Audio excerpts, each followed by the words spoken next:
Okay, obviously we're in a retail store. You know, a lot of people concerned about prices going up and inflation in this country. The government's budget cuts are kind of predicated on the fact the Bank of England is able to keep interest rates low. Are you worried that that's not going to be the case, that inflation is going to mean higher rates and that could knock your budget cutting strategy off course?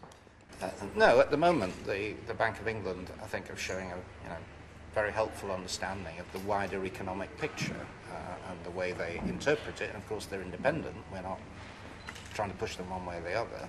And the way they interpret the data is that inflation is temporary, it's imported, and that if they reacted by seriously tightening up the economy, it would do harms. But it's their judgment, we can't direct them to make interest rate decisions. You must be concerned that interest rates could go up and that would do harm to the economy.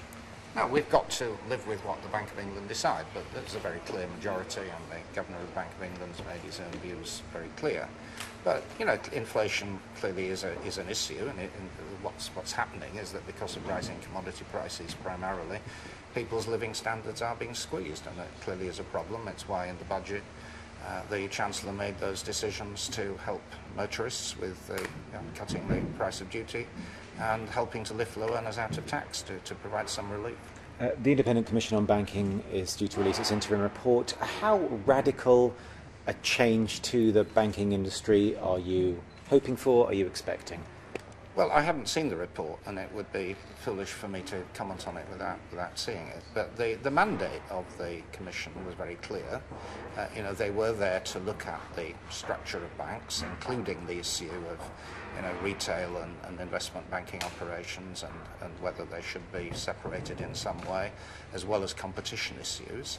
It's a very, very high-powered group. The Chancellor and I agreed on them, and we're delighted that such a high-powered group is looking at this very fundamental problem. So I'm optimistic that we'll get a really good report and that the government will be in a position to act on it.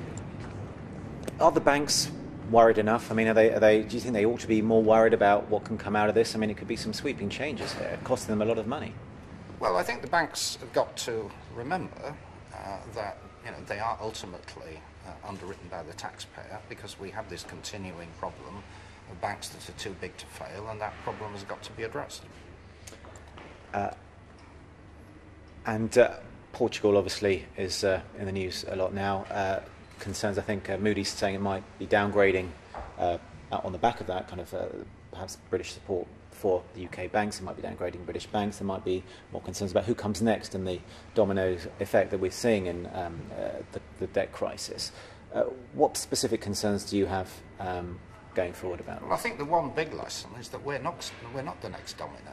We could have been. I mean, a year ago, when this government came into office, there was real uncertainty about the UK. We have a bigger budget deficit than any of these countries in Southern Europe, but we've steered clear of trouble, got low interest rates, low at German levels, because of the tough action the government's taken on the budget, and we've got to stay there. Maintaining confidence is absolutely crucial, and the Portuguese have demonstrated the perils of losing it. A lot of people say that, obviously the Eurozone is now trying to put in place structures that avoid this kind of these kind of problems in the future, in the same way that we're trying to sort out the banks in this country as well. What do you say to the view that you can't really legislate for panic when panic strikes?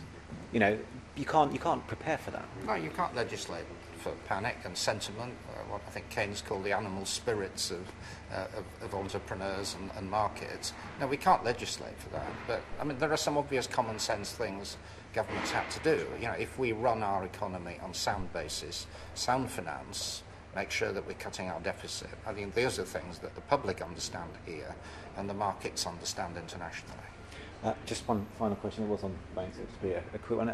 How much do you think that this Banking Commission report is going to impact the timetable or the pricing, indeed, that the government and thereby the taxpayer will get for the sale of its stakes in Royal Bank of Scotland and Lloyds Banking Group? Well, the issues around the eventual sale of the taxpayer stake in Lloyds and RBS particularly, it's a complex issue, but essentially it's about getting value for money for the taxpayer.